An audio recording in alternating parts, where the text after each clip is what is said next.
ಪ್ರಿಯ ಸಹೋದರ ಸಹೋದರಿಯರೇ, ನಿಮ್ಮೆಲ್ಲರಿಗೂ ಸಹ ಸಂಜೆಯ ವಂದನೆಗಳು. ನಿಮ್ಮೊಟ್ಟಿಗಿರುವಂತದ್ದು ನನಗೆ ಬಹಳ ಆನಂದ. It's better. In fact, I feel it's a privilege to be a Belgavi Discipleship Academy because I am from Belgaum. ನಾನು ಬೆಳಗಾವಿನವರಾಗಿರೋದ್ರಿಂದ ಬೆಳಗಾವಿ ಡಿಸೈಪಲ್ಶಿಪ್ ಅಕಾಡೆಮಿ ಅಥವಾ ಬೆಳಗಾವಿ ಶಿಷ್ಯತ್ವ ಅಕಾಡೆಮಿಯಲ್ಲಿ ಇರುವಂತದ್ದು ನನಗೆ ಬಹಳ ಉತ್ತಮವೆಂಬುದಾಗಿ ತೋರಿ ಬರುತ್ತದೆ.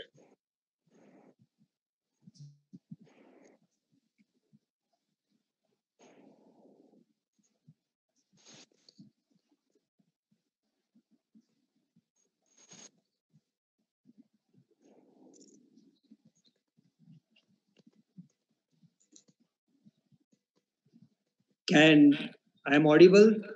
Yeah, you're audible. Please speak.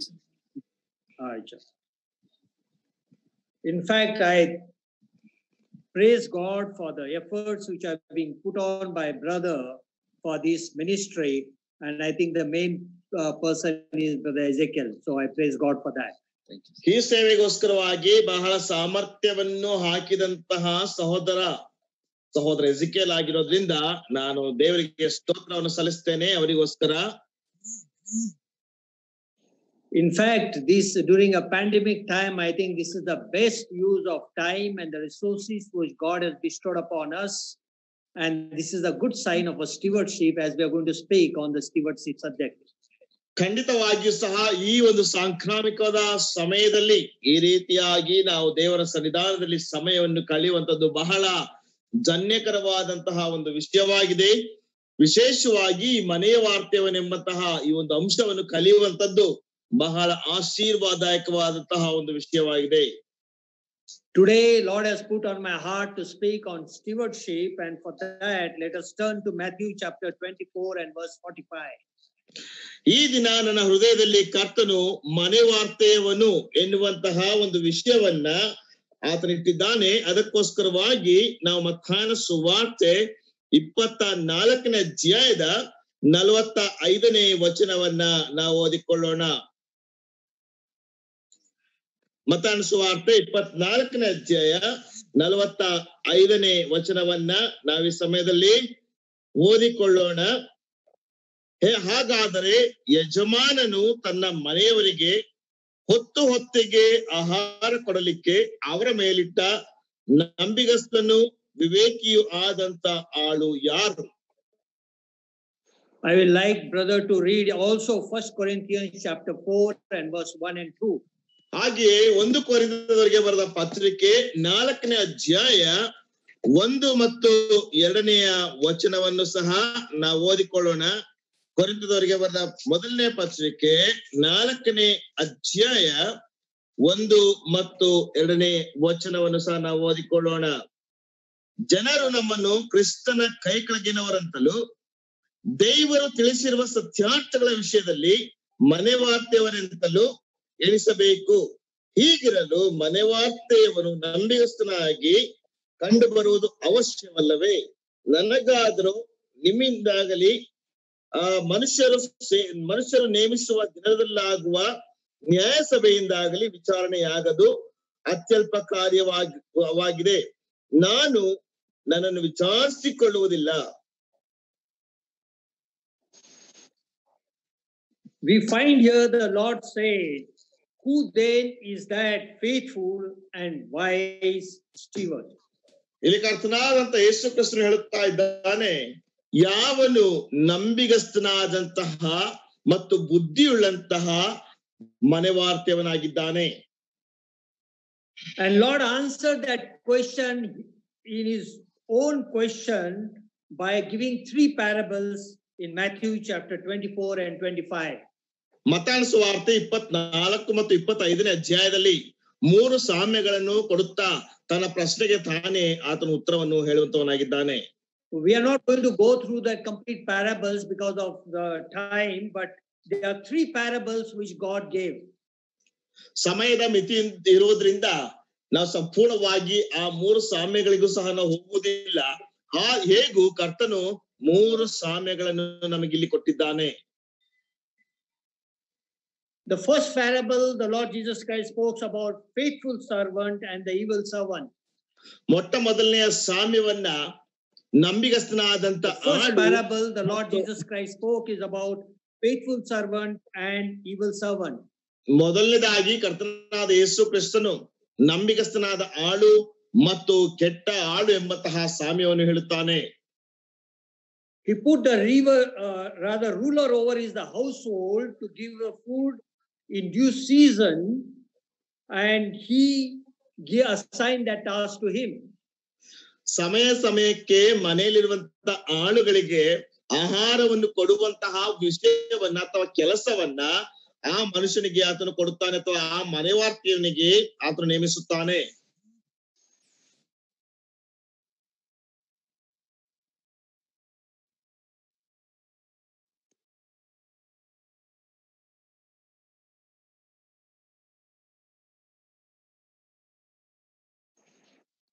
And when Lord returned back, he found he is faithful in doing job, and he said, make him ruler over all the things. ಅಲ್ಲಿ ಕರ್ತನು ಹಿಂದಕ್ಕೆ ಬರುವಂತಹ ಸಮಯದಲ್ಲಿ ಆ ಮನೆವಾರ್ತೆಯನ್ನು ನಂಬಿಗಸ್ತನಾಗಿರುವಂತದನ್ನು ನೋಡಿ ಆತನು ಅಲ್ಲಿ ಅವನಿಗೆ ಒಂದು ಆಡಳಿತವನ್ನು ಕೊಡಿದೆ ಎಂಬುದಾಗಿ ಹೇಳುತ್ತಾನೆ. Second parable he gave is about wise and foolish virgins. ಮತ್ತು ಎರಡನೆಯ ಒಂದು ಸಾಮ್ಯ ಬುದ್ಧಿವಂತ ಮತ್ತು ವಿವೇಕವಿಲ್ಲದ ಅಥವಾ ಬುದ್ಧಿಹೀನರಾದಂತಹ ಕನ್ನಿಕೆಯರ ಕುರಿತಾಗಿ ಆತನು ಹೇಳುತ್ತಾನೆ.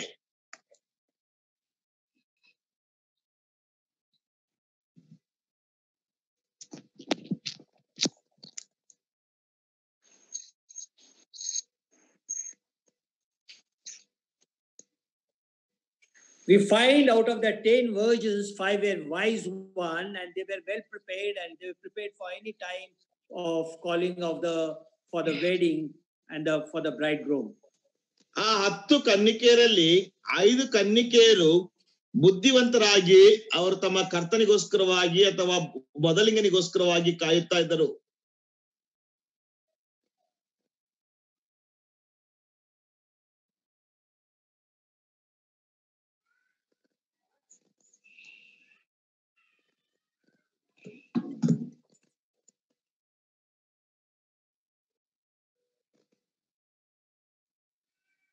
Can you hear me, brother? Hello? Hello? Brother Junior Raj, can you hear me?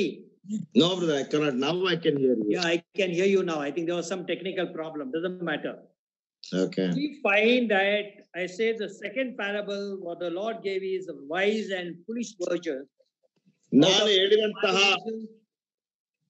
ಎರಡನೆಯ ಸಾಮ್ಯ ಬುದ್ಧಿವಂತರು ಮತ್ತು ಬುದ್ಧಿಹೀನ ಅಥವಾ ಬುದ್ಧಿ ಇಲ್ಲದೆ ಇರುವಂತಹ ಕನ್ನಿಕೆಯರ ವಿಷಯ.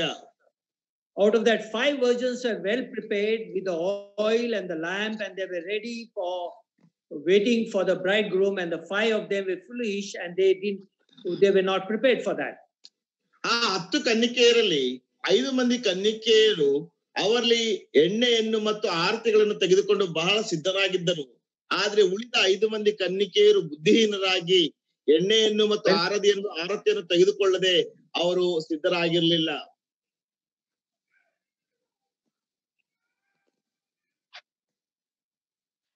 When the call came, the 5 of them who were ready in all respect, they went in, and the other 5 foolish ones started hunting for the oil, and they went to purchase it.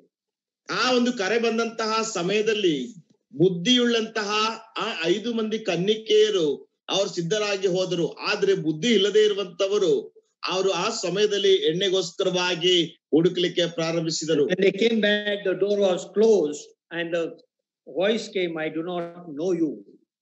ಆ ಸಮಯದಲ್ಲಿ ಅವರು ಹಿಂದಕ್ಕೆ ಬಂದಾಗ ಅಲ್ಲಿ ಬಾಗಿಲು ಮುಚ್ಚಲ್ಪಟ್ಟಿತು.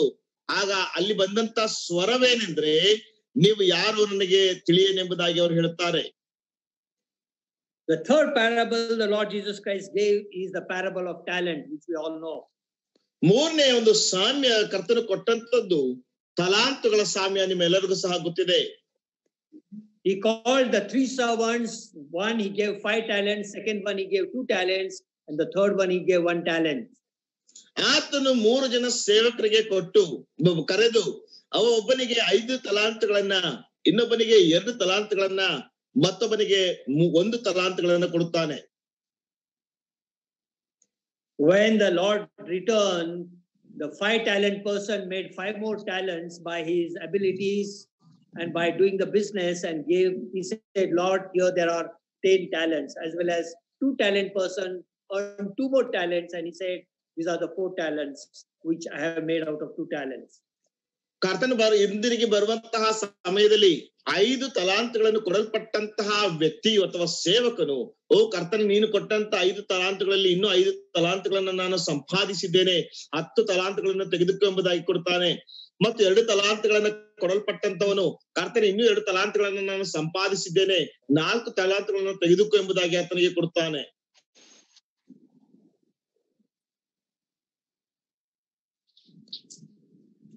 And the 1-talent person didn't do anything. He digged down and put that coin and he gave as it is to the master.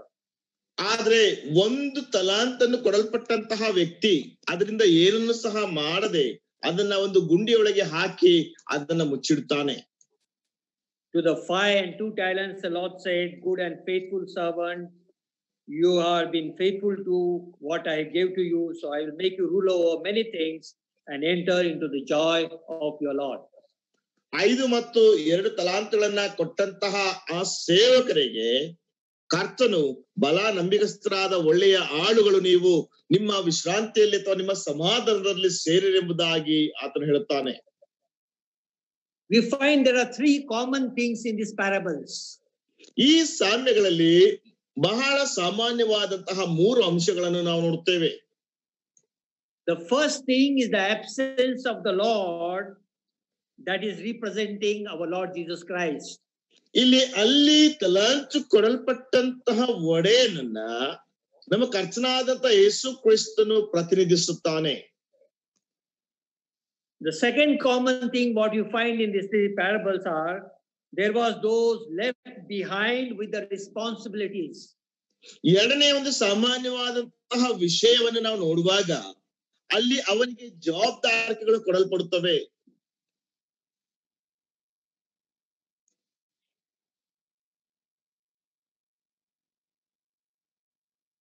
Obviously, these are the believers with the duties and opportunities.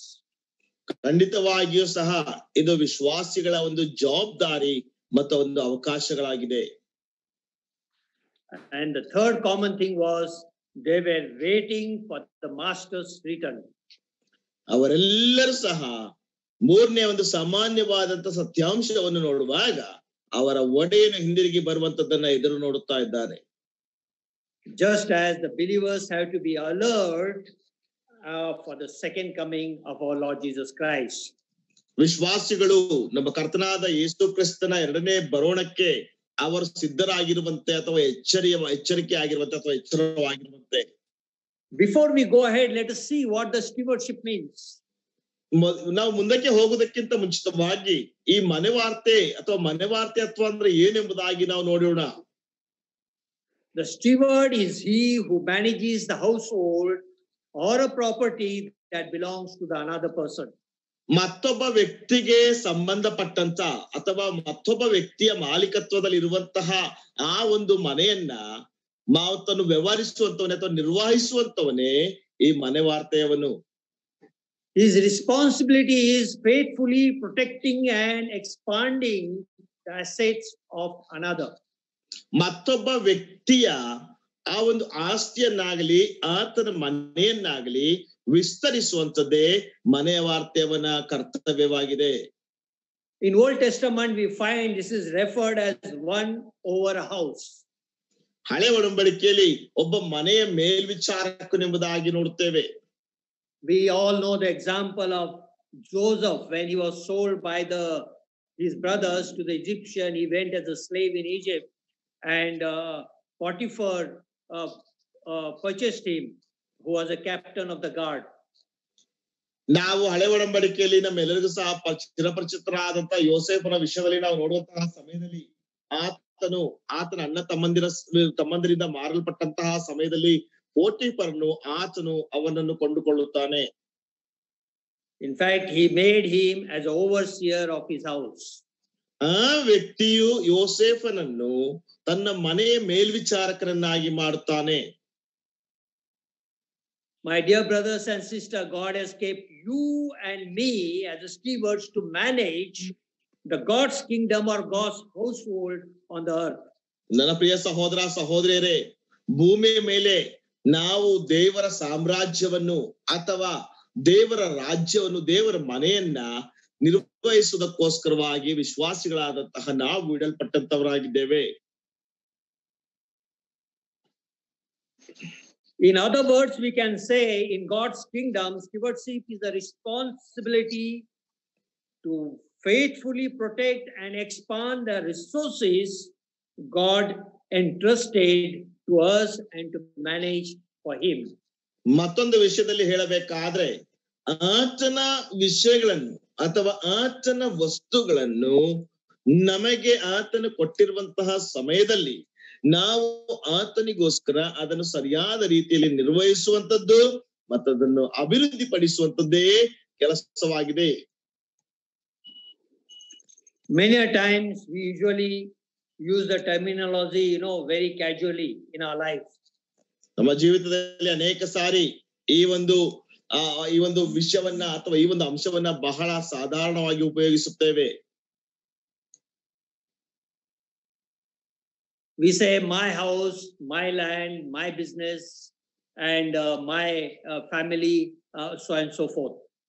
ನಾವು ಹೇಳುತ್ತೇವೆ ಇದು ನನ್ನ ಮನೆ, ನನ್ನ ಕುಟುಂಬ, ನನ್ನ ಒಂದು ಗೃಹ, ಈ ರೀತಿಯಲ್ಲಿ ನಾವು ಹೇಳುವಂತವರಾಗಿದ್ದೇವೆ. Let us see what the Lord says about all these things, so that we can clear our mind. ಈ ಎಲ್ಲಾ ವಿಷಯಗಳಲ್ಲಿ ಕರ್ತನೆ ಏನು ಹೇಳುತ್ತಾನೆಂಬುದಾಗಿ ನೋಡಿಕೊಳ್ಳೋಣ. The Lord says, the earth is the Lord's and all its fullness, the word and those who dwell in it, in Psalm 24:1. ಕೀರ್ತನೆ 24ನೇ ಕೀರ್ತನೆ 1ನೇ ವಚನದಲ್ಲಿ ನಾವು ನೋಡ್ತೇವೆ, ಭೂಮಿಯು ಅದರಲ್ಲಿರುವಂತಹ ಸಮಸ್ತವು ಯೆಹೋವನದೇ. Psalm 89 verse 11, if your brother can read in Kannada. ಕೀರ್ತನೆ 89ನೇ ಕೀರ್ತನೆ, Psalms 89 verse 11. 89ನೇ ಕೀರ್ತನೆ 11ನೇ ವಚನದಲ್ಲಿ ನಾವು ಈ ರೀತಿಯಾಗಿ ನಾವು ಓದಿಕೊಳ್ಳುತ್ತೇವೆ. 89ನೇ ಕೀರ್ತನೆ 11ನೇ ವಚನ, ಆಕಾಶವು ನಿನ್ನದು, ಭೂಮಿಯು ನಿನ್ನದೇ, ಲೋಕವನ್ನು ಅದರಲ್ಲಿರುವುದೆಲ್ಲವನ್ನು ನಿರ್ಮಿಸಿದವನು ನೀನೇ. We find the heaven and earth, rather whole universe is of Lord's only. ಆಕಾಶವು ನಿನ್ನದೇ, ಭೂಮಿಯು ನಿನ್ನದೇ, ಅದರಲ್ಲಿರುವಂತದ್ದೆಲ್ಲ ನಿನ್ನದೇ ಎಂಬುದಾಗಿ ನೋಡುತ್ತೇವೆ. And we also see in 1 Corinthians chapter 10 verse 26 and Revelation 4:11, Lord wants it all. 1 ಕೊರಿಂಥ 10ನೇ ಅಧ್ಯಾಯ 26ನೇ ವಚನ ಮತ್ತು ಪ್ರಕಟಣೆ ಗ್ರಂಥ 4ನೇ ಅಧ್ಯಾಯದಲ್ಲಿ ನೋಡ್ತೇವೆ, ದೇವರೇ ಇದೆಲ್ಲದರನ್ನು ಆತನು ಸಂಪಾದಿಸುತ್ತ ಆತನೇ ಇದರ ಒಡೆಯನು ಅಥವಾ ಮಾಲೀಕನೆಂಬುದಾಗಿ ನೋಡುತ್ತೇವೆ.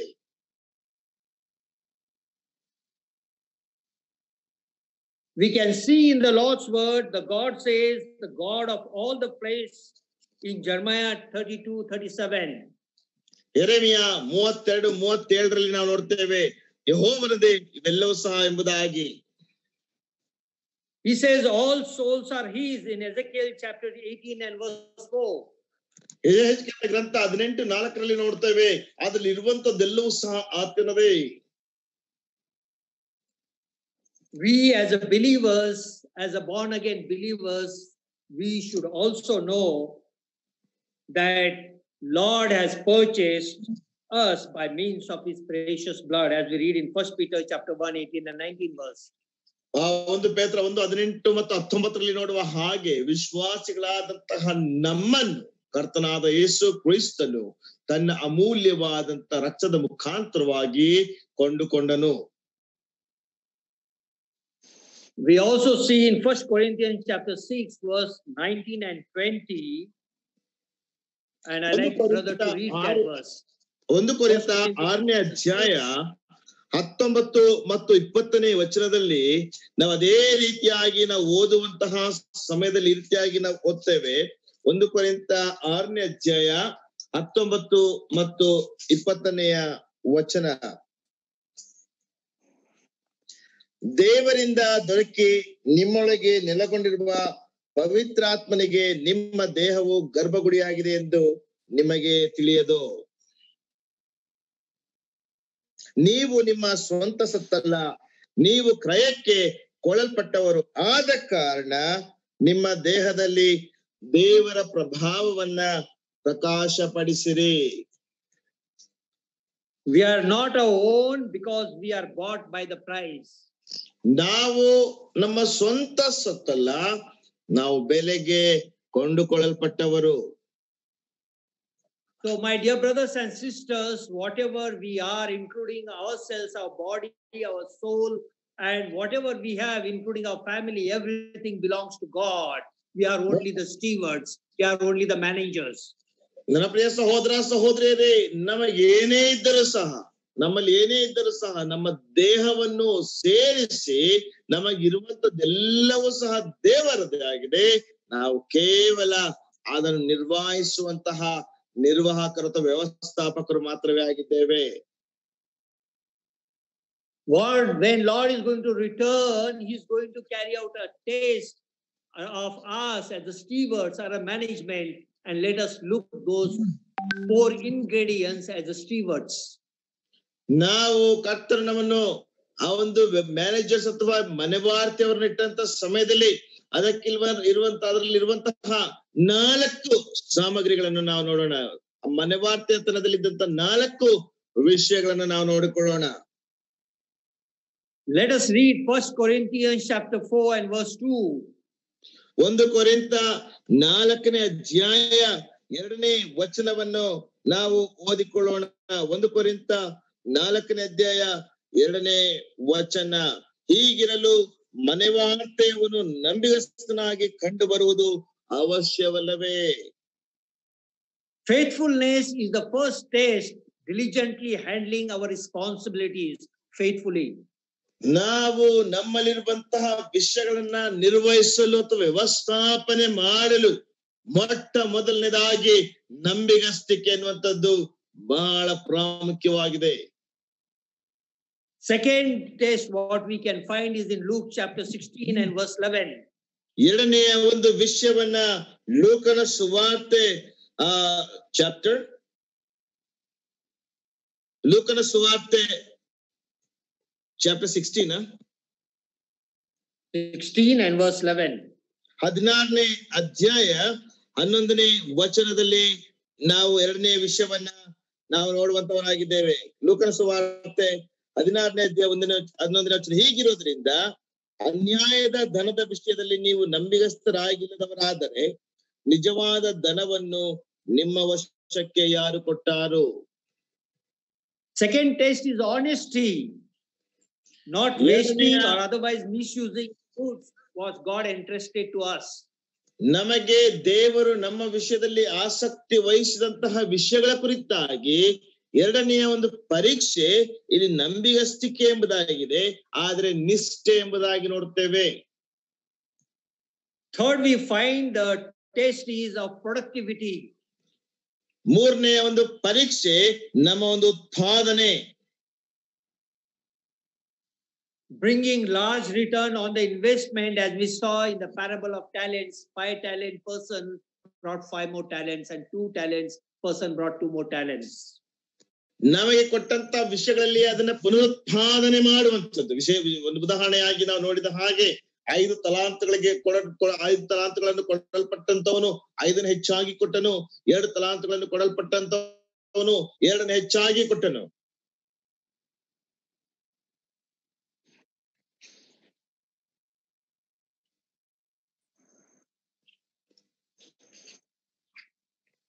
And the fourth test is the loyalty. ಮೂರನೆಯ ಒಂದು ಪರೀಕ್ಷೆ ಒಂದು ಲಾಯಲ್ಟಿ ಅಥವಾ ಒಂದು ಸ್ವಾಮಿ ನಿಷ್ಠೆ. Luke chapter 19 and verse 13 and 14.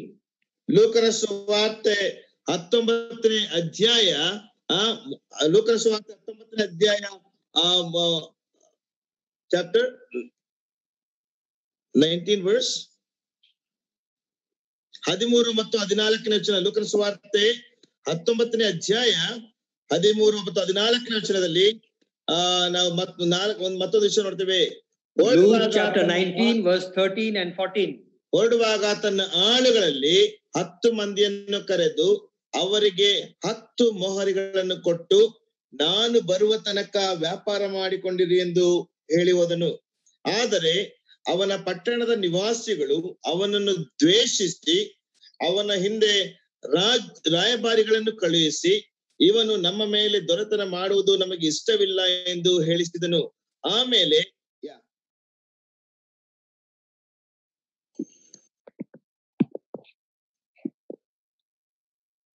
what we find here is we have to be loyal to him as our absent king, as our Lord Jesus Christ has given himself unto the cross for you and me, and he died, buried, and rose again on the third day, and 40th day he was ascended to heaven. In his absence, are we loyal to what he has entrusted to us? ನಮಗೋಸ್ಕರವಾಗಿ ತನ್ನನ್ನೇ ಕೊಟ್ಟು, ತನ್ನ ಪ್ರಾಣವನ್ನೇ ಕೊಟ್ಟು, ಸತ್ತು ಹೂಣಲ್ಪಟ್ಟು 3 ಸಲ ಮೃತ್ಯುಂಜಯನಾಗಿ ಎದ್ದು ಪರಲೋಕಕ್ಕೆ ಏರಿ ಹೋದಂತ ನಮ್ಮ ಕರ್ತನು ನಮಗೆ ಏನನ್ನು ಕೊಟ್ಟಿದ್ದಾನೋ ಅದರಲ್ಲಿ ಆತನಿಗೆ ನಾವು ನಿಷ್ಠೆಯುಳ್ಳವರಾಗಿದ್ದೇವೆಯೋ? My dear brothers and sisters, as the stewards, let us examine ourselves. Are we faithful? Are we honest? Are we productivity? Are we loyal to what God has entrusted to us as stewards?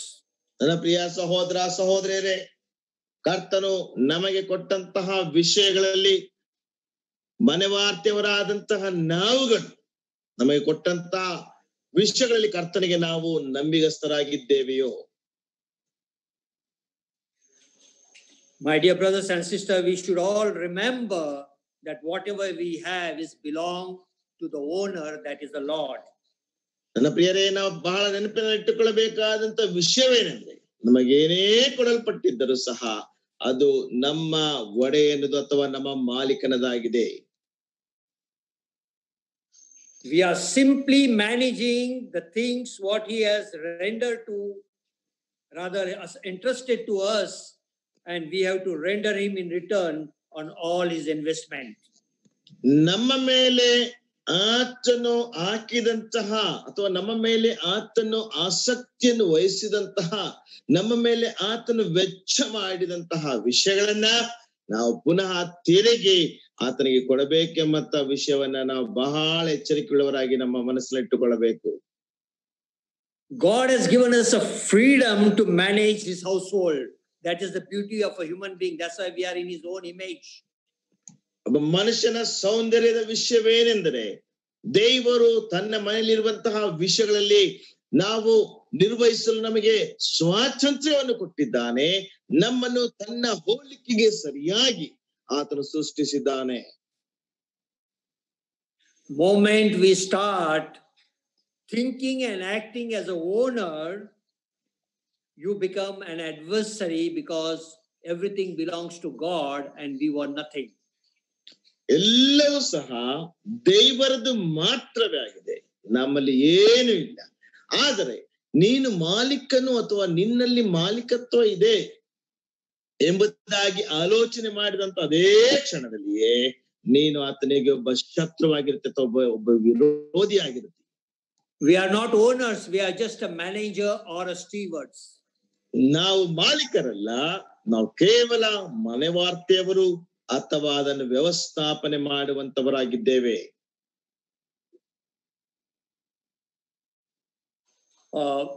We must all know, before Adam was brought into this world, there was a management of angels into the heaven.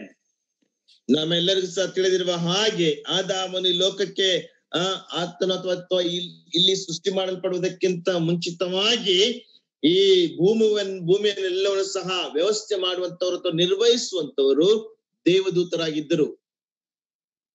That angel's name was Lucifer, and Isaiah 14 verse 12 to 15, we can read that, but we'll not go to there for the lack of time. ಆ ದೂತನ ಹೆಸರು Lucifer ಎಂಬುದಾಗಿ ಅದನ್ನ ಯೆಶಾಯನ ಗ್ರಂಥದಲ್ಲಿ ನಾವು ಓದುತ್ತೇವೆ. ಆದ್ರೆ ನಮಗೆ ಸಮಯದ ಮಿತಿ ಇರೋದ್ರಿಂದ ನಾವೊಂದು ಆ ಒಂದು ಭಾಗಕ್ಕೆ ನಾವು ಹೋಗುವುದಿಲ್ಲ. Along with him, few angels thought they are the owner and they wanted to establish a throne above the God's throne. ಆದರೆ ಅಲ್ಲಿರುವಂತಹ ದೇವದೂತರು ನೆನೆಸಿದಂತಹ ವಿಷಯಗಳೇನೆಂದ್ರೆ ಅವರು ಮಾಲೀಕರಾಗಿದ್ದಾರೆ, ಅವರು ತಮ್ಮದೇ ಆದಂತಹ ರೀತಿಯಲ್ಲಿ ಅವರು ಅದನ್ನ ನಿರ್ವಹಿಸಬಹುದು ಅಥವಾ ಅದನ್ನು ವ್ಯವಹರಿಸಬಹುದು ಎಂಬುದಾಗಿ ಅವರು ನೆನೆಸಿದರು. Thrown from the heaven down in the pit. ಆ ಸಮಯದಲ್ಲಿ ಅವರು ಪರಲೋಕದಿಂದ ಅವರು ಪಾತಾಳಕ್ಕೆ ಅಥವಾ ತಳಕ್ಕೆ ದೊಬ್ಬಲ್ಪಟ್ಟರು. And Jesus said in the Luke chapter 10 and verse 18 that I saw Satan fall like a lightning from heaven. ಲೋಕನ ಸುವಾರ್ತೆಯಲ್ಲಿ ಕರ್ತನಾದ ಯೇಸು ಕ್ರಿಸ್ತನ 10ನೇ ಅಧ್ಯಾಯದಲ್ಲಿ ಹೇಳ್ತಾನೆ, ಸೈತಾನನು ಭೂಮಿಗೆ ಆತನ ನಕ್ಷತ್ರದ ಪಾದಿರದ ಬೆಳಕಿನ ಪಾದಿಯಲ್ಲಿ ಬಿದ್ದನೆಂಬುದಾಗಿ ಹೇಳುತ್ತಾನೆ.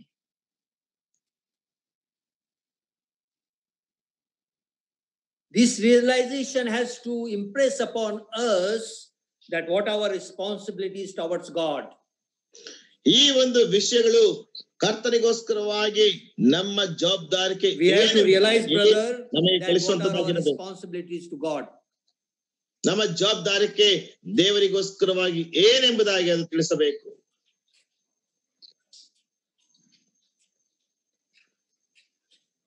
And that's why we read in Romans chapter 12 verse 1 that we have. ಅದಕ್ಕೋಸ್ಕರವಾಗಿ ರೋಮಾಪುರದವರಿಗೆ ಬರೆದ ಪತ್ರಿಕೆ 12ನೇ ಅಧ್ಯಾಯ 1ನೇ ವಚನದಲ್ಲಿ ನಾವು ಓದುತ್ತೇವೆ,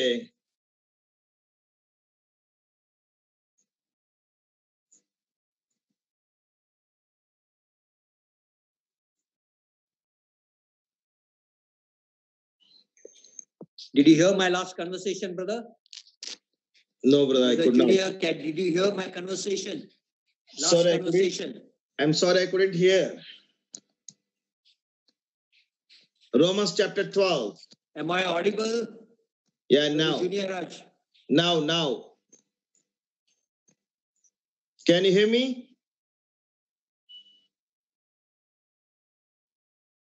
Uncle, can you hear me? Yeah, now I can hear you. Okay, thank you. I think there's a lot of technical problem, I think. Yes. Yes. That we have to realize and impress upon us that what responsibilities we have towards our God. ನಮ್ಮ ದೇವರ ವಿಷಯದಲ್ಲಿ ನಮಗೆ ಬಹಳಷ್ಟು ಜವಾಬ್ದಾರಿಕೆ ಇದೆ ಎನ್ನುವಂತಹ ವಿಷಯವನ್ನ ನಾವು ಬಹಳ ಸ್ಪಷ್ಟವಾಗಿ ತಿಳ್ಕೊಳ್ಳಬೇಕು. That's why we read in Romans chapter 12 verse 1 that present your bodies as a living sacrifice and holy and acceptable to God. ಅದಕ್ಕೋಸ್ಕರವಾಗಿ ರೋಮಾಪುರದವರಿಗೆ ಬರೆದ ಪತ್ರಿಕೆ 12ನೇ ಅಧ್ಯಾಯದಲ್ಲಿ ನಾವು ನೋಡ್ತೇವೆ, ನೀವು ನಿಮ್ಮ ದೇಹಗಳನ್ನು ದೇವರಿಗೆ ಮೀಸಲಾಗಿಯೂ ಮೆಚ್ಚುಗೆಯಾಗಿರುವ ಸಜೀವ ಯಜ್ಞವಾಗಿ ಅರ್ಪಿಸಿರಿ. As well as Romans chapter 6 and verse 13, the second part we can read that present yourself to God as being alive from the dead and your members as an instrument of righteousness to God. ಅದೇ ರೀತಿಯಾಗಿ ರೋಮಾಪುರದವರಿಗೆ ಬರೆದ ಪತ್ರಿಕೆ 6ನೇ ಅಧ್ಯಾಯ 13ನೇ ವಚನದಲ್ಲಿ ನಾವು ನೋಡುತ್ತೇವೆ, ನೀವು ಇದು ಮಾತ್ರವಲ್ಲದೆ ನೀವು ನಿಮ್ಮ ಅಂಗಗಳನ್ನು ಪಾಪಕ್ಕೆ ಒಪ್ಪಿಸುವರಾಗಿದ್ದು ದುಷ್ಟತನವನ್ನು ನಡೆಸುವ ಸಾಧನಗಳಾಗ ಮಾಡಬೇಡ್ರಿ, ಆದರೆ ಸತ್ತವರೊಳಗಿಂದ ಜೀವಿತರಾಗಿರಲಾಗಿ ನಿಮ್ಮನ್ನು ದೇವರಿಗೆ ಒಪ್ಪಿಸಿಕೊಟ್ಟು ನಿಮ್ಮ ಅಂಗಗಳನ್ನು ನೀತಿ ಕೃತ್ಯಗಳನ್ನು ನಡೆಸುವ ಸಾಧನಗಳನ್ನಾಗಿ ಆತನಿಗೆ ಸಮರ್ಪಿಸಿರಿ.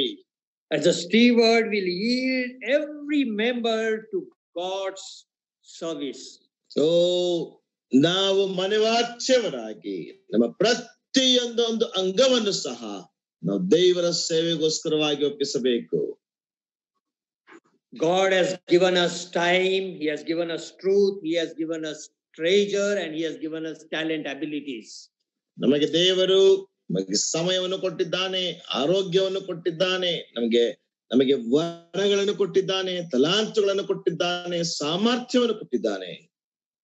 Let us introspect our heart and ourselves as we go through it one by one. ನಾವು ಒಂದೊಂದನ್ನಾಗಿ ನಾವು ನೋಡುವಂತಹ ಸಮಯದಲ್ಲಿ ನಮ್ಮನ್ನು ನಾವು ಸ್ವಯಂ ಪರೀಕ್ಷಿಸಿಕೊಳ್ಳೋಣ, ನಮ್ಮನ್ನು ನಾವು ಪರೀಕ್ಷೆಗಳು ಪಡಿಸೋಣ. So God has given us a time, the lifespan, or time I mean to say lifespan. ದೇವರು ನಮಗೆ ಜೀವಿತಾವಧಿಯನ್ನು ಕೊಟ್ಟಿದ್ದಾನೆ, ನಮಗೆ ಸಮಯವನ್ನು ಕೊಟ್ಟಿದ್ದಾನೆ. Psalm 90 verse 10 says, the days of our lives are 70 years and for reason of straying, they are 80 years. ಕೀರ್ತನೆ 90ನೇ ಕೀರ್ತನೆ 10ನೇ ವಚನದಲ್ಲಿ ನಾವು ನೋಡ್ತೇವೆ, ನಮ್ಮ ಆಯುಷು 70 ವರ್ಷ, ಬಲ ಹೆಚ್ಚಿದರೆ 80 ವರ್ಷ. But it is in the Lord's hand to shorten or lengthen the days. ನಮ್ಮ ಸಮಯವನ್ನು ಉದ್ದ ಮಾಡುವಂಥದ್ದು ಅಥವಾ ಕಡಿಮೆ ಮಾಡುವಂಥದ್ದು ಕರ್ತನ ಕೈಗಳಲ್ಲಿವೆ. Psalm 102 verse 23 and 24 says, He may shorten it, our lifespan. 102ನೇ ಕೀರ್ತನೆ 22-23ರಲ್ಲಿ ನಾವು ನೋಡ್ತೇವೆ, ಆತನು ನಮ್ಮ ಜೀವಿತಾವಧಿಯನ್ನ ಕುಗ್ಗಿಸಬಹುದು ಎಂಬುದಾಗಿ. Proverbs 10:27 says, He may lengthen it, our lifespan. ಜ್ಞಾನೋಕ್ತಿಗಳ ಪುಸ್ತಕದಲ್ಲಿ ನಾವು ನೋಡ್ತೇವೆ, ಆತನು ನಮ್ಮ ಜೀವಿತವನ್ನ ಉದ್ದವನ್ನಾಗಿ ಮಾಡಬಹುದು ಅಥವಾ ದೀರ್ಘಾಯುಷ್ಯವನ್ನು ಕೊಡಬಹುದು. In Isaiah 38:5, the God said to Ezekiel when he was praying, He said, I will add to your days 15 years. ಯೆಶಾಯನ ಗ್ರಂಥ 38ನೇ ಅಧ್ಯಾಯದ ವಚನದಲ್ಲಿ ನಾವು ನೋಡ್ತೇವೆ, ಆತನು ಹಿಜ್ಕೀಯನಿಗೆ ಹೇಳ್ತಾನೆ, ನಾನು 15 ವರ್ಷಗಳ ಕಾಲ ನಿನ್ನ ಆಯುಷ್ಯನ್ನು ಉದ್ಧರಿಸುತ್ತೇನೆ. God advises us to number our days, and He says, use it, apply your heart with wisdom. ದೇವರು ನಮ್ಮ ದಿನಗಳನ್ನು ಎಣಿಸಿಕೊಂಡು ಜ್ಞಾನದ ಹೃದಯವನ್ನು ಪಡೆದುಕೊಳ್ಳುವಂತೆ ನಮಗೆ ಆತನ ಅವಕಾಶವನ್ನು ಕೊಡುತ್ತಾನೆ. That is what we read in Psalm 90 verse 12. ಅದನ್ನೇ ನಾವು ಕೀರ್ತನೆ 90:12ರಲ್ಲಿ ನೋಡುತ್ತೇವೆ. So whatever lifespan God has given to us, my dear brothers and sisters, every moment is important, and we must use time for God and do not waste it. ನನ್ನ ಪ್ರಿಯ ಸಹೋದರ ಸಹೋದರಿಯರೇ, ದೇವರು ನಮಗೆ ಏನೇ ಸಮಯವನ್ನು ಕೊಟ್ಟಿದ್ದರೂ ಸಹ ಅದು ಬಹಳ ಪ್ರಾಮುಖ್ಯವಾದದ್ದು. ಅದನ್ನು ಉಪಯೋಗಿಸಿಕೊಳ್ಳಬೇಕೇ ಹೊರತು ಅದನ್ನ ವ್ಯರ್ಥವಾಗಿ ನಾವು ಕಳೆಯಬಾರದು.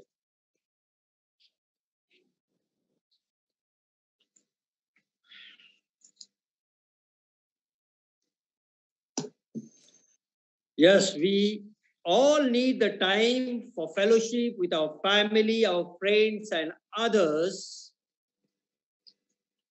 ನಮ್ಮೆಲ್ಲರಿಗೂ ಸಹ ನಮ್ಮ ಕುಟುಂಬದೊಟ್ಟಿಗೆ, ನಮ್ಮ ಸ್ನೇಹಿತರೊಟ್ಟಿಗೆ, ಇತರರೊಟ್ಟಿಗೆ ಸಮಯವನ್ನು ಕಳೆಯುವುದಕ್ಕೆ ನಮಗೆ ಸಮಯ ಬೇಕು. God wants us to fulfill our responsibility toward our families, our friends, our employer, and our church. ನಮ್ಮ ಸಭೆ, ನಮ್ಮ ಕುಟುಂಬ, ನಮ್ಮ ಸ್ನೇಹಿತರೊಟ್ಟಿಗೆ ನಮ್ಮ ಸಮಯವನ್ನು ನಾವು ಉಪಯೋಗಿಸುವಂತೆ ಕರ್ತನು ನಮಗೆ ಕೊಡುತ್ತಾನೆ. He wants us to have wholesome fellowship and needed wholesome recreation. This is important for our physical and our mental health. ನಮ್ಮ ಒಂದು ಶರೀರಕ್ಕೆ ಮತ್ತು ನಮ್ಮ ಮಾನಸಿಕ ಆರೋಗ್ಯಕ್ಕೆ ನಮಗೆ ನಮ್ಮ ಕುಟುಂಬದೊಟ್ಟಿಗೆ ಮತ್ತು ನಮ್ಮ ಸ್ನೇಹಿತರೊಟ್ಟಿಗೆ ಆ ಒಂದು ರಿಕ್ರಿಯೇಷನ್ ಅಥವಾ ಆ ಒಂದು ಸಂಬಂಧ, ಆ ಒಂದು ಆಹ್ಲಾದಕರವಾದಂತ ವಿಷಯ ಬಹಳ ಪ್ರಾಮುಖ್ಯ. But we must use our free time wisely, otherwise time wasted is a lost forever.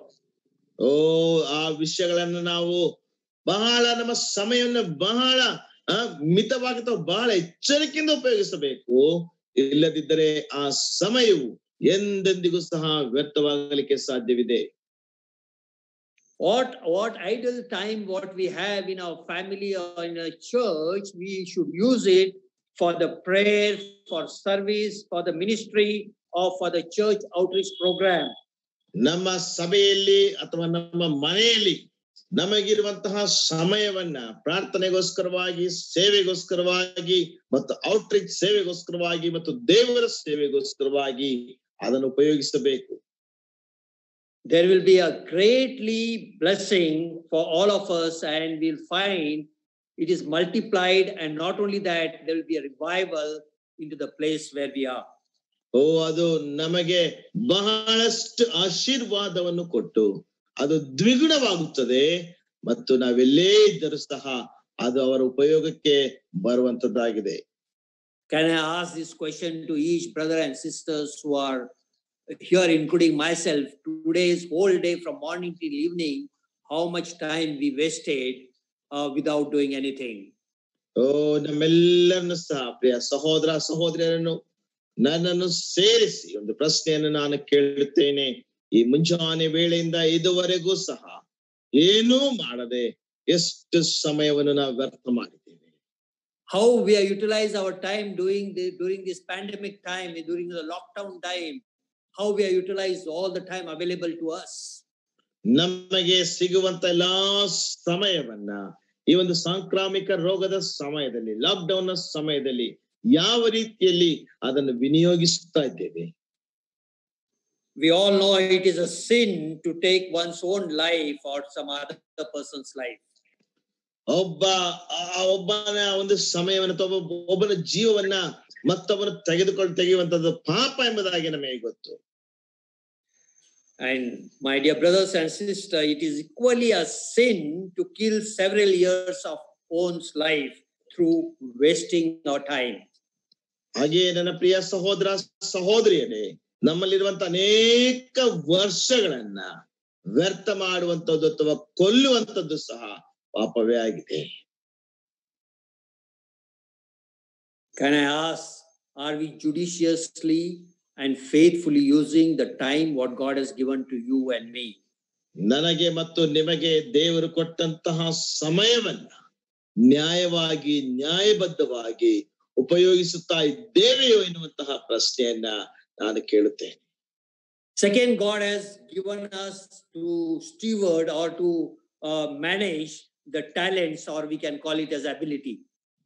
ನಮಗೆ ದೇವರು ಕೊಟ್ಟಂತ ತಲಾಂತುಗಳನ್ನ ಅಥವಾ ನಮಗೆ ದೇವರು ಕೊಟ್ಟಂತ ಸಾಮರ್ಥ್ಯಗಳನ್ನ ಸರಿಯಾಗಿ ಉಪಯೋಗಿಸ್ತಾ ಇದ್ದೇವೆ ಎಂಬುದಾಗಿ ಎರಡನೇ ಪ್ರಶ್ನೆ ಇದೆ.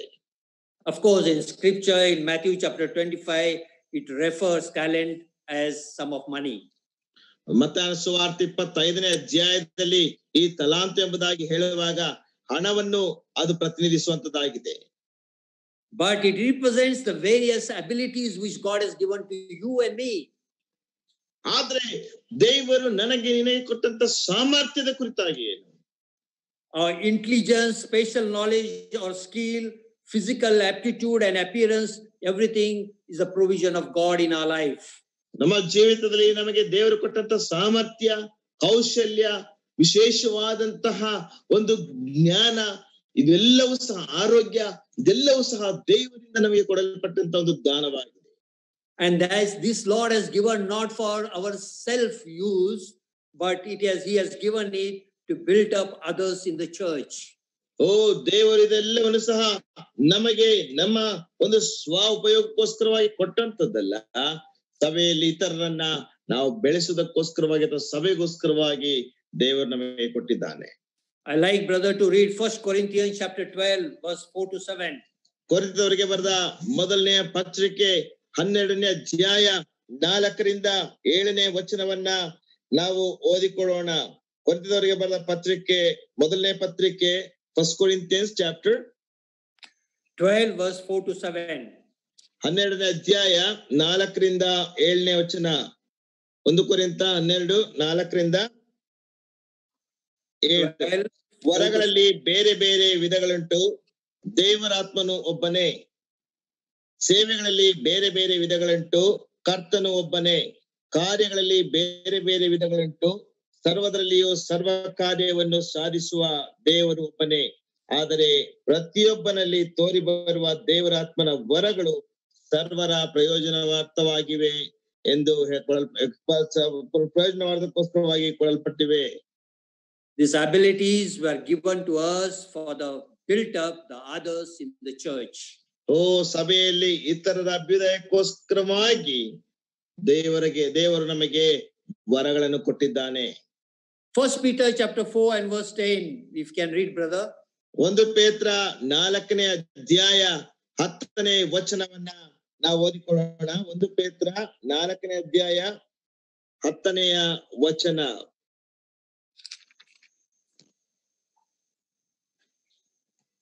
ಒಂದು ಪೇತ್ರ 4:10.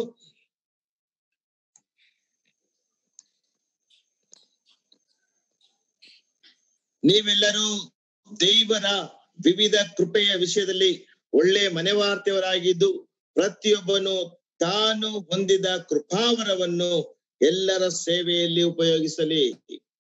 Yes, we are common goods to build up others. That is what we have to use our abilities, what God has given to us. ಓ ದೇವರು ಪ್ರತಿಯೊಬ್ಬರಿಗೆ ಕೊಟ್ಟಂತ ಕೃಪಾವರಗಳನ್ನ ಎಲ್ಲರ ಸೇವೆಯಲ್ಲಿ ಉಪಯೋಗಿಸಲಿ. Self-development is very important. As we read in the word, we cannot be babes all the time drinking milk, but we have to digest the meat and the hard food. ಓ ನಮ್ಮ ಒಂದು ಸ್ವಂತಿಕೆಯನ್ನ ಅಭಿವೃದ್ಧಿ ಪಡಿಸಿಕೊಳ್ಳುವಂತದ್ದು ಬಹಳ ಪ್ರಾಮುಖ್ಯ. ಯಾವಾಗಲೂ ಸಹ ಹಾಲನ್ನು ಕುಡಿಯುವಂತದ್ದು ಮಾತ್ರವೇ ಅಲ್ಲ, ಒಳ್ಳೆ ಗಟ್ಟಿಯಾದಂತ ಆಹಾರವನ್ನು ಸಹ ನಾವು ತಿಂದು ಜೀರ್ಣಿಸಿಕೊಳ್ಳುವಂತದ್ದಾಗಿರಬೇಕು. But the self-development should not be for self-interest, which is contrary to the God's purpose.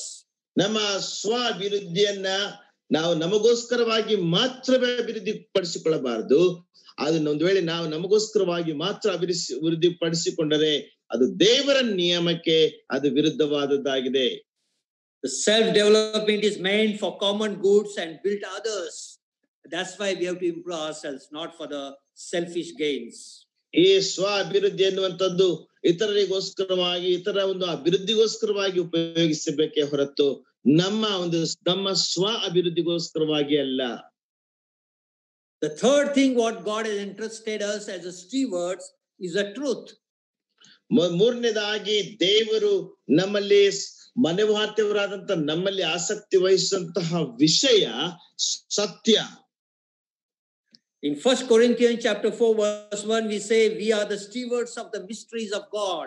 ಓ 1 ಕೊರಿಂಥ 4ನೇ ಅಧ್ಯಾಯ 1ನೇ ವಚನದಲ್ಲಿ ನಾವು ನೋಡ್ತೇವೆ, ನಾವು ದೇವರ ಮನೆವಾರ್ತೆಯವರಾಗಿದ್ದೇವೆ. My dear brothers and sisters, in this world there are so many scholars and genius people, millions and millions people are there, but God has chosen you and me as the stewards of the mysteries of God. ನನ್ನ ಪ್ರಿಯ ಸಹೋದರ ಸಹೋದರಿಯರೇ, ಈ ಲೋಕದಲ್ಲಿ ಲಕ್ಷಾಂತರ ಕೋಟ್ಯಾಂತರ ನಮಗಿಂತಲೂ ಸಹ ಒಳ್ಳೆ ಜನರಿದ್ದಾರೆ, ಒಳ್ಳೆ ನಂಬಿಕಸ್ಥರಾದ ಜನರಿದ್ದಾರೆ. ಆದ್ರೆ ದೇವರು ನನ್ನನ್ನು ನಿನ್ನನ್ನು ಆರಿಸಿಕೊಂಡಿದ್ದಾನೆ. Are we faithful to God in these matters? ಈ ವಿಷಯಗಳಲ್ಲಿ ನಾವು ದೇವರಿಗೆ ನಂಬಿಕಸ್ಥರಾಗಿದ್ದೇವೆಯೋ?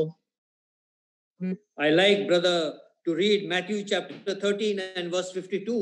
ಮತ್ತಾಯನ ಸುವಾರ್ತೆ 13ನೇ ಅಧ್ಯಾಯ 52ನೇ ವಚನವನ್ನ ನಾವು ಓದಿಕೊಳ್ಳೋಣ. ಮತ್ತಾಯನ ಸುವಾರ್ತೆ 13ನೇ ಅಧ್ಯಾಯ 52ನೇ ವಚನವನ್ನ ನಾವು ಈ ಸಮಯದಲ್ಲಿ ಓದಿಕೊಳ್ಳೋಣ.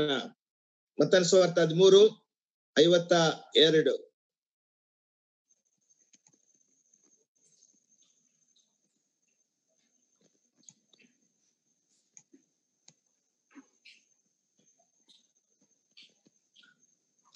ಆಗ ಆತನವರಿಗೆ ಹೀಗಿರಲಾಗಿ ಪರಲೋಕ ರಾಜ್ಯದ ವಿಷಯವಾಗಿ ಉಪದೇಶ ಹೊಂದಿ ಶಿಕ್ಷಿತನಾದ ಪ್ರತಿಯೊಬ್ಬ ಶಾಸ್ತ್ರೋಪದೇಶಕನು ಮನೆ ಯಜಮಾನಿಗೆ ಹೋಲಿಕೆಯಾಗಿದ್ದಾನೆ. ಅವನು ತನ್ನ ಬೊಕ್ಕಸದೊಳಗಿಂದ ಹೊಸ ವಸ್ತುಗಳನ್ನು ಹಳೆ ವಸ್ತುಗಳನ್ನು ಹೊರಗೆ ತರುತ್ತಿರುವನು ಎಂದು ಹೇಳಿದನು. My dear brothers and sisters, we know the word of God and we are like a owner of the house with the storerooms of treasure. ನನ್ನ ಪ್ರಿಯ ಸಹೋದರ ಸಹೋದರಿಯರೇ, ನಾವು ಮನೆಯ ಯಜಮಾನಂತಿದ್ದೇವೆ. ಅದರಲ್ಲಿ ಒಂದು ಸ್ಟೋರ್ ರೂಮ್ ಇದೆ, ಅಥವಾ ಅದರೊಳಗೆ ಒಂದು ಬೊಕ್ಕಸ ಇದೆ. All the spiritual knowledge, especially that of God and the gospel, must be given to the ignorant world and the darkness which is surrounds us. ಅದರೊಳಗಿಂದ ಕತ್ತಲೆಯಲ್ಲಿ ಮತ್ತು ಪಾಪದಲ್ಲಿರುವಂತಹ ಜನರಿಗೆ ಸುವಾರ್ತೆಯನ್ನು ನಾವು ತರುವಂತವರಾಗಿದ್ದೇವೆ. We must share the treasure with others and not stockpile to our own enjoyment. ನಮ್ಮ ಸ್ವಂತ ಅನುಭವ ಅಥವಾ ನಾವು ಸ್ವಂತವಾಗಿ ಅನುಭವಿಸುವುದಕ್ಕೋಸ್ಕರವಾಗಿ, ಅದರಲ್ಲಿ ಸಂತೋಷದಕ್ಕೋಸ್ಕರವಾಗಿ ಅಲ್ಲ, ಇತರರ ಪ್ರಯೋಜನಾರ್ಥಕ್ಕೋಸ್ಕರವಾಗಿ ಅದನ್ನು ನಾವು ಬಳಸುವಂತವರಾಗಿರಬೇಕು. They are very wonderful example of the stewards in the Old Testament. ಹಳೆಯ ಒಡಂಬಡಿಕೆಯಲ್ಲಿರುವಂತ ಮನೆವಾರ್ತೆಯವನ್ನ ಒಂದು ಅತ್ಯದ್ಭುತವಾದಂತ ಉದಾಹರಣೆ. Moses, the great man, threw himself as a gap between the God and sinning Israel people. ಓ ಮೋಶೆಯು, ದೇವರ ಮನುಷ್ಯನ ಅಂತ ಮೋಶೆಯು, ಆತನು ದೇವರಿಗೂ ಮತ್ತು ಇಸ್ರಾಯೇಲ್ ಜನರಿಗೂ ಮಧ್ಯವರ್ತಿಯಾಗಿ ಆತನು ಮಧ್ಯದಲ್ಲಿ ನಿಂತನು. Again and again we find Moses falling on his face in front of God and interceding for the Israel people. ಇಸ್ರಾಯೇಲ್ರಿಗೋಸ್ಕರವಾಗಿ ಪುನಃ ಮೋಶೆಯು ತನ್ನ ಮುಖದ ಮೇಲೆ ಬೋರ್ಲೆ ಬಿದ್ದು ಇಸ್ರಾಯೇಲ್ರಿಗೋಸ್ಕರವಾಗಿ ಮಧ್ಯಸ್ಥಿಕೆ ಪ್ರಾರ್ಥನೆಯನ್ನು ಮಾಡುತ್ತಾ ಇದ್ದನು. They said if Moses would have not interceded, the Israel would have never landed up in the promised land. ಈ ರೀತಿಯಾಗಿ ಹೇಳಲ್ಪಟ್ಟಿದೆ, ಒಂದು ವೇಳೆ ಮೋಶೆಯು ಇಸ್ರಾಯೇಲರಿಗೋಸ್ಕರವಾಗಿ ವಿಜ್ಞಾಪನೆ ಮಾಡದೆ ಇದ್ದಿದ್ರೆ ಇಸ್ರಾಯೇಲರು ಎಂದಿಗೂ ಸಹ ಕಾನಾನ್ ದೇಶಕ್ಕೆ ಅಥವಾ ವಾಗ್ದಾತ ದೇಶಕ್ಕೆ ಸೇರ್ಲಿಕ್ಕೆ ಸಾಧ್ಯವಾಗ್ತಾ ಇರಲಿಲ್ಲ. On 2 occasions, God told to Moses, I want to destroy complete Israel and I want to make a great nation out of you. 2 ಸಂದರ್ಭಗಳಲ್ಲಿ ಮೋಶೆಗೆ ಮೋಶೆಗೆ ದೇವರು ಹೇಳ್ತಾನೆ, ಇಸ್ರಾಯೇಲರನ್ನು ನಾಶಪಡಿಸಿ ನಿನ್ನಿಂದ ಒಂದು ದೊಡ್ಡ ಜನಾಂಗವನ್ನಾಗಿ ಮಾಡುತ್ತೇನೆ ಎಂಬುದಾಗಿ ಹೇಳುತ್ತಾರೆ. I don't know what we would have done if the God personally spoken to us and he would have said, I destroy all the people, all the brethren in Christ, and I will make great nation out of you. What would have been our reaction? ಒಂದು ವೇಳೆ ನಮಗೆ ದೇವರು ಬಂದ್ಬಿಟ್ಟು ಈ ಎಲ್ಲಾ ಜನರನ್ನ ಕರ್ತನಾದ ಯೇಸು ಕ್ರಿಸ್ತನಲ್ಲಿ ಇರುವಂತ ಎಲ್ಲಾ ಸಹೋದರ ಸಹೋದರರನ್ನ ನಾಶ ಮಾಡಿ ನಿನ್ನಿಂದ ಒಂದು ದೊಡ್ಡ ಜನಾಂಗವಾಗುವಂತೆ ಮಾಡುತ್ತೇನೆ ಎಂಬುದಾಗಿ ದೇವರು ನಮಗೆ ಹೇಳಿದ್ರೆ ನಮ್ಮ ಪ್ರತಿಕ್ರಿಯೆ ಹೇಗಿರ್ತಾ ಇತ್ತು ಎಂಬುದಾಗಿ ನನಗೆ ಗೊತ್ತಿಲ್ಲ. I'm sure few people would have said, hallelujah, praise the Lord, God is going to make great nation out of me. ಒಂದು ವೇಳೆ ಕೆಲವು ಜನರಾದ್ರೂ ಹೇಳ್ತಾ ಇದ್ರು, ಕರ್ತನಿಗೆ ಸ್ತೋತ್ರವಾಗಲಿ, ಹಲ್ಲೆಲೂಯಾ, ದೇವರು ನನ್ನಿಂದ ದೊಡ್ಡ ಜನಾಂಗವಾಗುವಂತೆ ಮಾಡುತ್ತಾನಂತೆ. But Moses fell on the face and cried to Lord, and he said, Lord, these are your people, and what the world will say, please forgive them. And that's how the God anger was taken away. ಆದ್ರೆ ಮೋಶೆ ಏನ್ ಮಾಡ್ತಾನಂದ್ರೆ ಆತನು ತನ್ನ ಮುಖದ ಮೇಲೆ ಬೋರ್ಲೆ ಬಿದ್ದು, ಯೆಹೋವನೇ, ಇವರು ನಿನ್ನ ಜನರು, ಲೋಕದಲ್ಲಿರುವಂತ ಜನರು ಏನ್ ತಿಳ್ಕೊಳ್ತಾರೆ, ದಯಮಾಡಿ ಅವರನ್ನು ಕ್ಷಮಿಸಿ ಎಂಬುದಾಗಿ ಆತನು ಪ್ರಾರ್ಥಿಸ್ತಾನೆ. When we are going to stand in front of the judgment seat of Christ, the Moses will ask us, why did you not intercede more for your people and seek more faithfully to rescue hellbound people? ನಾವು ನಮ್ಮ ಕರ್ತನ ನ್ಯಾಯಾಸನದ ಮುಂದೆ ನಿಂತ ಸಮಯದಲ್ಲಿ ಮೋಶೆ ನಮಗೆ ಕೇಳ್ತಾನೆ, ನೀನು ಯಾಕೆ ಹೆಚ್ಚಾಗಿ ನಿನ್ನ ಜನರಿಗೋಸ್ಕರವಾಗಿ ನೀನು ವಿಜ್ಞಾಪನೆ ಮಾಡ್ಲಿಲ್ಲ, ಅವರಿಗೋಸ್ಕರವಾಗಿ ಯಾಕೆ ನೀನು ಮಧ್ಯಸ್ಥಿಕೆ ಪ್ರಾರ್ಥನೆಯನ್ನು ಮಾಡ್ಲಿಲ್ಲ ಎಂಬುದಾಗಿ.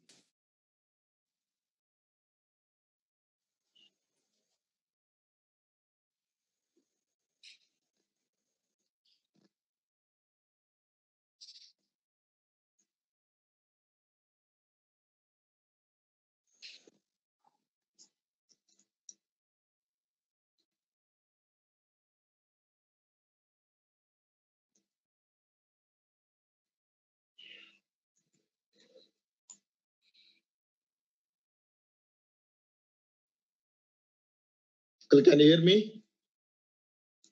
Am I audible? Hello? SK brother, ಕೇಳಿಸುತ್ತಾ? Yeah, brother, I can hear you, brother. Brother's audio is not audible. Yeah. Brother Junior, can you hear me? Yeah. Now I can hear you. Brother Junior Jairaj, can you hear me? Now I can hear you, uncle.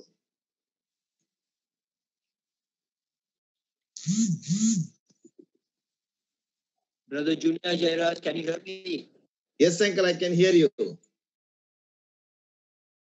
Brother, ನಿಮಗೆ ಕೇಳಿಸ್ತಾ ಇದೆಯಾ ನಾನು ಮಾತಾಡೋದು? Okay, praise God.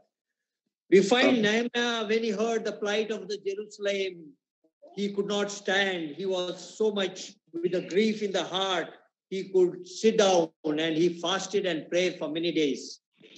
ನೆಹೆಮ್ಯನ ವಿಷಯದಲ್ಲಿ ನಾವು ನೋಡುವಂತ ಸಮಯದಲ್ಲಿ ಆ ನೆಹೆಮ್ಯನ ನೆಹೆಮ್ಯನು ಆ ಒಂದು ಯೆರೂಸಲೇಮಿನ ಒಂದು ಪಾಳಿನ ಸುದ್ದಿಯನ್ನು ಕೇಳಿದಂತ ಸಮಯದಲ್ಲಿ ಆತನ ಸುಮ್ಮನೆ ಕೂತ್ಕೊಳ್ಳಿಕ್ಕೆ ಸಾಧ್ಯವಾಗಲಿಲ್ಲ. ಆತನು ಉಪವಾಸ ಮಾಡಿ ಪ್ರಾರ್ಥಿಸಿದನು. He wept, he mourned and fasted for many days. ಆತನು ಉಪವಾಸವಾಗಿದ್ದು ಅನೇಕ ದಿನಗಳು ಆತನು ಪ್ರಾರ್ಥಿಸಿದನು. My dear brothers and sisters, if Nehemiah one day is going to ask why you did so little to seek the lost in your city or in your area, what answer do we have? ಒಂದು ವೇಳೆ ನನ್ನ ಪ್ರಿಯ ಸಹೋದರ ಸಹೋದರಿಯರೇ, ಒಂದು ವೇಳೆ ನೆಹೆಮ್ಯನು ನಮಗೆ ಯಾಕೆ ನೀವು ಸ್ವಲ್ಪ ಮಟ್ಟಿಗೆ ಮಾತ್ರವೇ ನಿಮ್ಮ ಪ್ರದೇಶದಲ್ಲಿ ಅಥವಾ ನಿಮ್ಮ ಊರಿನಲ್ಲಿರುವಂತಹ ಕಳೆದು ಹೋದಂತವರಿಗೋಸ್ಕರವಾಗಿ ಹುಡುಕಿದಿರಿ ಎಂಬುದಾಗಿ ಕೇಳಿದ್ರೆ ನೀವೇನೆಂಬುದಾಗಿ ಉತ್ತರ ಕೊಡುತ್ತೀರಿ? Another good steward is Jehoshaphat, the king of Israel. ಮತ್ತೊಬ್ಬ ಉತ್ತಮವಾದಂತಹ ಮನೆವಾರ್ತೆಯವನಂದ್ರೆ ಇಸ್ರಾಯೇಲ್ ಅರಸನಾದಂತಹ ಯೆಹೋಷಾಫಾಟನು. He was king in Jerusalem, and when he found the Old Testament book and read, his heart was so much taken away that he sent to proclaim the word of God throughout the nation. ಆತನು ಯೆರೂಸಲೇಮಿನಲ್ಲಿ ಅರಸನಾಗಿದ್ದಂತ ಸಮಯದಲ್ಲಿ ಆತನು ಅವರ ಆತನ ಪ್ರಜೆಗಳಿಗೋಸ್ಕರವಾಗಿ ದೇವರ ವಾಕ್ಯವನ್ನ ಸಾರುವುದಕ್ಕೆ ಆತನ ಹೃದಯವು ತವಕಪಟ್ಟಿತು. He went to that extent that he himself went second time with his word to bring the people back to God. ಆತನು ಎರಡನೇ ಸಾರಿ ಆ ಜನರನ್ನ ತನ್ನ ದೇವರ ಬಳಿಗೆ ಹಿಂದಿರುಗಿ ಬರ್ಲಿಕ್ಕಾಗುವಂತೆ ಆತನು ಮಾಡಿದನು. What will he say to you and me, my dear brothers and sisters, that why did we do so little to seek and save the unsaved all around us? ನನ್ನ ಪ್ರಿಯ ಸಹೋದರ ಸಹೋದರಿಯರೇ, ನಾವೇನ್ ಹೇಳಲಿಕ್ಕೆ ಸಾಧ್ಯ? ಯಾಕೆ ನಮ್ಮ ಸುತ್ತಲಿರುವಂತ ನಾಶನದಲ್ಲಿರುವಂತ ಅನೇಕರಿಗೋಸ್ಕರವಾಗಿ ಸ್ವಲ್ಪ ಮಾತ್ರವೇ ನಾವು ಹುಡುಕಿದ್ದೇವೆ ಎಂಬುದಾಗಿ ಹೇಳುವುದಾದ್ರೆ, we know that story which was told by Lord Jesus about the rich man and Lazarus, isn't it? ನಮಗೆಲ್ಲರೂ ಸಹ ಬಹಳ ಚೆನ್ನಾಗಿ ಗೊತ್ತಿದೆ. ನಮ್ಮ ಕರ್ತನು ತಾನೇ ಹೇಳಿದಂತಹ ಒಂದು ಘಟನೆ ಅಥವಾ ಕತೆ, ಐಶ್ವರ್ಯವಂತನು ಮತ್ತು ಬಡ ಲಾಜರನು.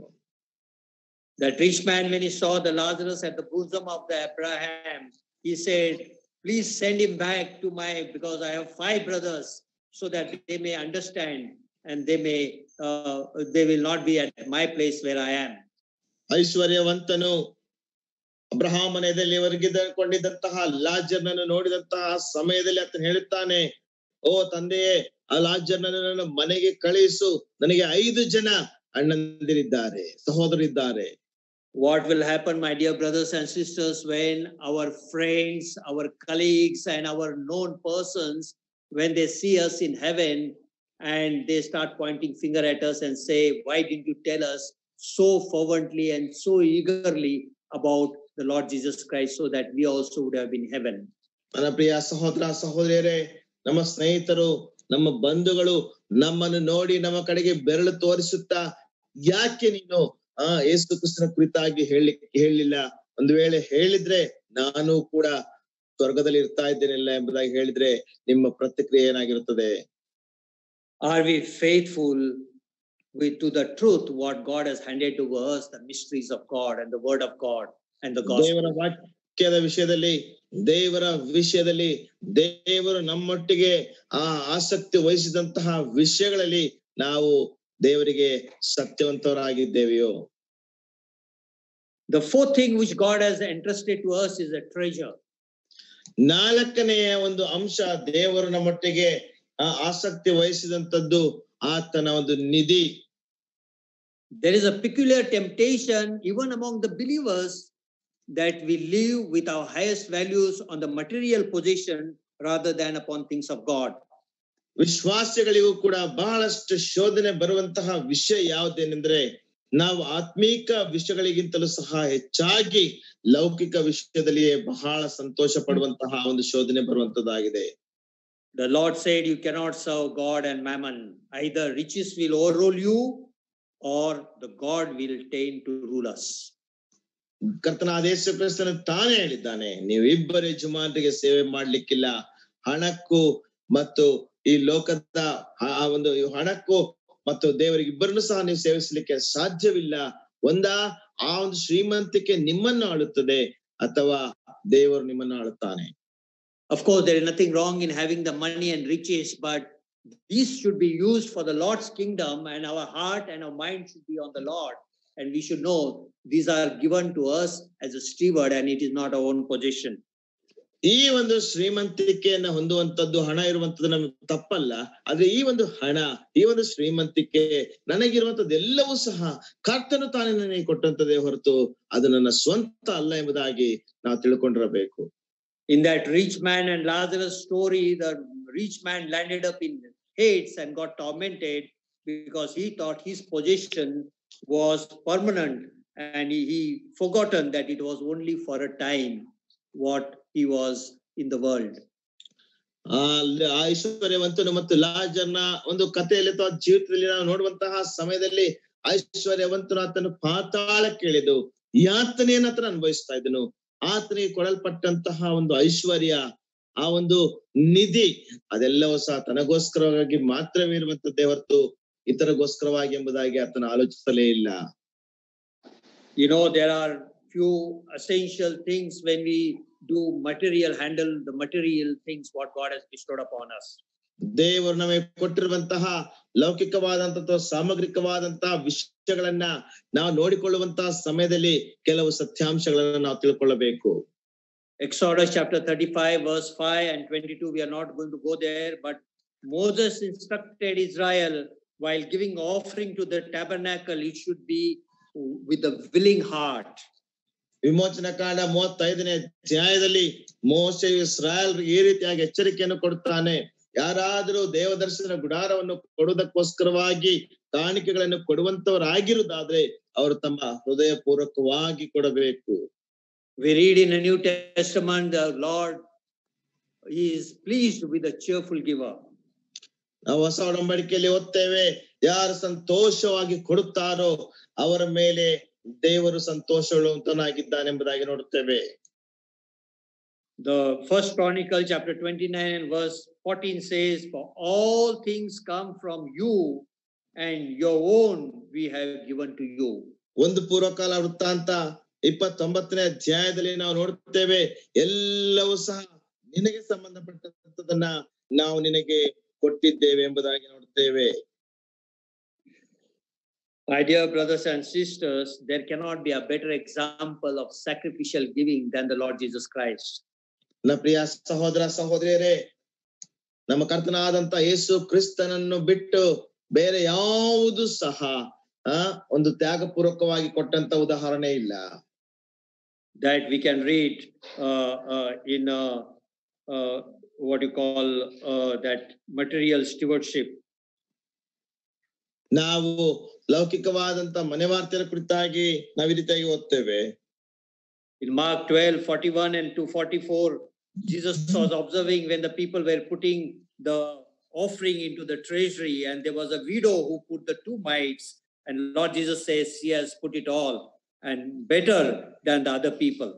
ಮಾರ್ಕನ ಸುವಾರ್ತೆ 12ನೇ ಅಧ್ಯಾಯ 31ರಿಂದ 34ನೇ ವಚನದವರೆಗೆ ನಾವು ನೋಡುವಂತಹ ಸಮಯದಲ್ಲಿ ಕರ್ತನಾದ ಯೇಸು ಕ್ರಿಸ್ತನು ತಾನೇ ಹೇಳ್ತಾನೆ, ಆ ವಿಧವೆಯು 2 ನಾಣ್ಯಗಳನ್ನು ಹಾಕಿದಾಗ ಈಕೆಯು ಎಲ್ಲರಿಗಿಂತಲೂ ಸಹ ಹೆಚ್ಚಾಗಿ ಕೊಟ್ಟಿದ್ದಾಳೆ ಎಂಬುದಾಗಿ. He said she gave her all out of poverty, her whole livelihood, while they other people gave out of abundance.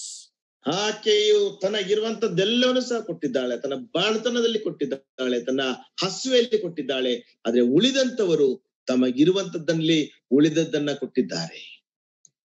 I remember one incident when 10 years back when I was doing a church presentation in various churches. ನಾನು ಒಂದು ಘಟನೆ ನನ್ನ ನೆನಪಿಗೆ ಬರ್ತದೆ. 10 ವರ್ಷಗಳ ಹಿಂದೆ ಅನೇಕ ಸಭೆಗಳ ಒಂದು ಪ್ರೆಸೆಂಟೇಷನ್ ಅನ್ನು ನಾನು ಮಾಡ್ತಾ ಇರುವಂತಹ ಸಮಯದಲ್ಲಿ this is a church which is near in Bangalore in Lingarajpuram, known as Agape Church, and that church being pastored by the Pastor Daniel. Lingarajapuram Agape church ಎಂಬುದಾಗಿ ನೋಡ್ತೇವೆ. ಆ ಚರ್ಚ್ ನ ಒಂದು ಪಾಸ್ಟರ್ ಡ್ಯಾನಿಯಲ್ ಎಂಬುದಾಗಿದ್ದಾರೆ. It is a Tamil church. ಅದು ಒಂದು Tamil church ಆಗಿದೆ. And it is a temporary shed where around about 250 to 300 people get together.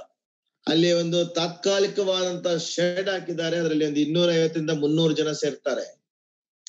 And the worship, we attended it, and I could feel the presence of God there. ಅಲ್ಲಿ ಆರಾಧನೆಯನ್ನು ನಾನು ಅಲ್ಲಿ ಆರಾಧನೆಗೆ ಭಾಗಿಯಾಗಿದ್ದಾಗ ಅಲ್ಲಿ ಕರ್ತನ ಪ್ರಸನ್ನತೆ ನಾನು ಅನುಭವಿಸಿದೆ. As a Gideon practice, we don't take offering of the church, but we stand outside the door after worship meeting to take the retiring offering. ನಾವು ಸಭೆಯಲ್ಲಿ ನಿಂತುಕೊಂಡು ಸಭೆಯಿಂದ ನಾವು ಕಾಣಿಕೆಯನ್ನು ನಾವು ತೆಗೆದುಕೊಳ್ಳುವುದಿಲ್ಲ, ಆದ್ರೆ ಹೊರಗೆ ನಿಂತುಕೊಂಡು ಆ ಹೊರಗಡೆ ನಾವು ಕಾಣಿಕೆಯನ್ನು ತೆಗೆದುಕೊಳ್ಳುತ್ತೇವೆ. Me and my wife is standing on the other side. I was standing on the other side with a tray to take the retiring offering. ನಾನು ಮತ್ತು ನನ್ನ ಹೆಂಡತಿ ಒಂದೊಂದು ಕಡೆ ನಿಂತುಕೊಂಡು ಆ ರಿಟೈರಿಂಗ್ ಆಫರಿಂಗ್ ಅಥವಾ ಒಂದು ಕಾಣಿಕೆಯನ್ನು ನಾವು ತೆಗೆದುಕೊಳ್ಳುತ್ತಾ ಇದ್ವಿ. One lady came and approached my wife and she started talking in Tamil. ಒಬ್ಬರ ಸಹೋದರಿ ಬಂದು ನನ್ನ ಹೆಂಡತಿ ಹತ್ರ ಬಂದು ಅವರು ತಮಿಳಿನಲ್ಲಿ ಮಾತಾಡ್ಲಿಕ್ಕೆ ಪ್ರಾರಂಭಿಸಿದ್ರು. She could not understand. My wife doesn't understand Tamil, so she sent her to me. ಅವರು ತಮಿಳಿನ ಅರ್ಥ ಮಾಡಿಕೊಳ್ಳದೆ ಇರೋದ್ರಿಂದ ನನ್ನ ಬಳಿಗೆ ಕಳಿಸಿದ್ರು. So she started talking Tamil. I also don't understand, so I told her in broken Kannada ki ninna pastor ge hogri and pastor ge ತಗೊಂಡು ಬನ್ನಿ. ಆ ಸಮಯದಲ್ಲಿ ನಾನು ಹೇಳಿದೆ ನಿಮ್ಮ ಪಾಸ್ಟರ್ ಹತ್ರ ಹೋಗಿ ಪಾಸ್ಟರ್ ಗೆ ತಗೊಂಬನ್ನಿ ಎಂಬುದಾಗಿ ಹೇಳಿದೆ. And the pastor came with this lady after 15 to 20 minutes. 15-20 ನಿಮಿಷ ಆದ್ಮೇಲೆ ಪಾಸ್ಟರ್ ಬಂದ್ರು.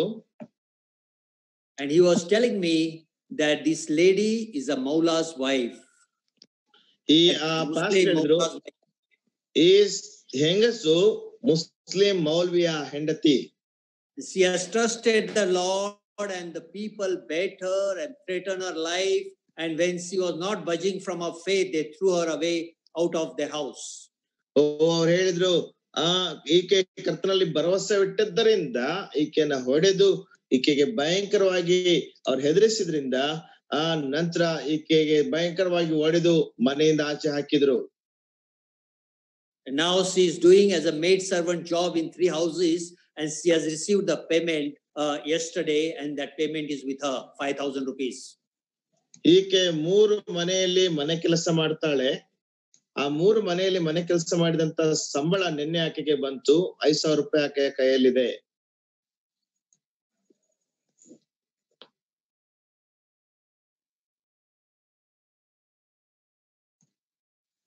And he said, when you are doing presentations, he says, Lord spoke to give this all 5,000 for scripture printing of Gideon's scripture.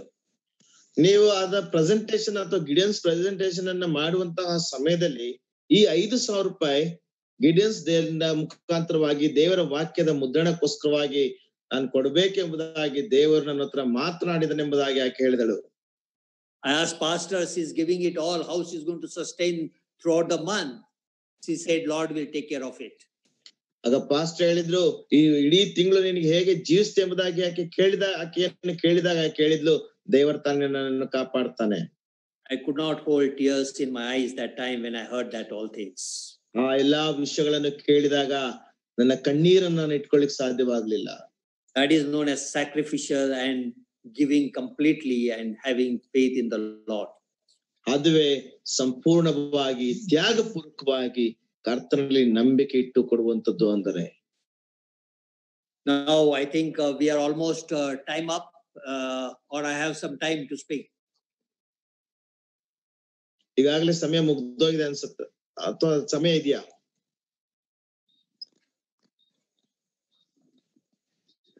Okay, last I want to say is, brothers and sisters, we are going to give an account of everything what we did as a steward into this, our lifespan into this world. ಕೊನೆಯದಾಗಿ ನಾನೊಂದು ವಿಷಯವನ್ನು ಹೇಳ್ತೇನೆ. ನನ್ನ ಪ್ರಿಯ ಸಹೋದರ ಸಹೋದರಿಯರೇ, ಮನೆವಾರ್ತೆಯವರಾಗಿ ನಾವು ಈ ಲೋಕದಲ್ಲಿ ಏನು ಮಾಡಿದ್ದೇವೆಯೋ ಅದಕ್ಕೆ ಒಂದು ಲೆಕ್ಕವನ್ನು ನಾವು ಕೊಡಲೇಬೇಕು. God is going to evaluate every believer as a steward on the judgment of the Christ. ಕರ್ತನಾದ ಯೇಸು ಕ್ರಿಸ್ತನ ನ್ಯಾಯಾಸನದಲ್ಲಿ ಪ್ರತಿಯೊಬ್ಬ ವಿಶ್ವಾಸಿಯು ಮಾಡಿದಂತ ಮನೆವಾರ್ತೆಯ ಕೆಲಸವನ್ನ ಮೌಲ್ಯಮಾಪನ ಮಾಡ್ಲಿಕ್ಕಿದ್ದಾನೆ. Let us go to 2 Corinthians chapter 5 and verse 10. Can you read, brother?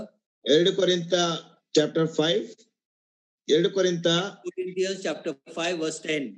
5ನೇ ಅಧ್ಯಾಯ 10ನೇ ವಚನವನ್ನ ನಾವು ಓದಿಕೊಳ್ಳೋಣ. ಕೊರಿಂಥದವರಿಗೆ ಬರೆದ 2ನೇ ಪತ್ರಿಕೆ 5ನೇ ಅಧ್ಯಾಯ 10ನೇ ವಚನ.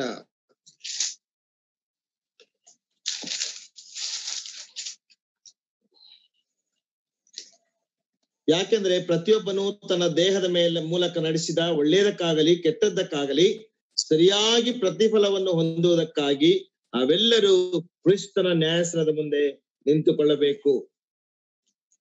The judgment is to evaluate our life and a service as a steward.